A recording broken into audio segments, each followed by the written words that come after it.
Napansin ko nga na napakaganda ng sikat ng araw. Niyakag ako ni mama na manihi. Sumama ako, napakatahimik ng dagat.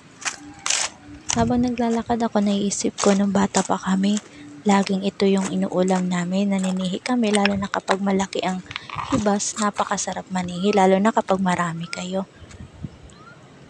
Napakatahimik ng dagat. Kaya sarap magpahinga dito, lalo na kapag napakarami mong problema.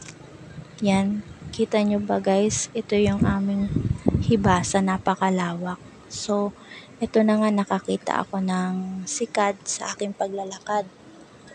Yan. Ito ang tinatawag namin sikat. Alam nyo ba, napakasarap nito, lalo na yung sabaw nito, manamis-namis. Sikat. Lalo na kapag ginataan ninyo ito, napakasarap talaga.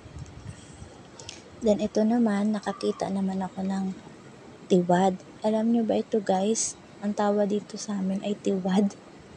Sa inyo guys, anong tawag sa inyo? Meron din namang suso. Napakasarap din ito. Then yun, habang naglalakad ako, nakikita naman ako nito. Hindi ko alam kung anong tawag dito guys, pero masarap din to. Paborito ko din tong kainin. Yan. Hindi nyo siya makikita kasi parang kakulay na siya ng bato. Then lumapit ako doon sa timba, sinilip ko kung may laman. Pero wala pang laman kasi masyado pang maaga guys. Buhay na buhay yung katang. Oh. Yun si Papa, nagbubuklat ng bato. Alam nyo ba, nananalipot si Papa? Usually, yung laging kinakain namin, inuulam namin tuwing umaga, ng bata pa kami, tsaka hapon, kapag may hibas, ito yung huli ni Papa. Oh. Napakasariwa. Ito yun guys. Yan. Hindi na siya lumalaki. Ito yung mga isang hindi na lumalaki. Yan. Masarap to iprito, lalo na kapag malutong. Tapos sabawan nyo ng kape yung kanin.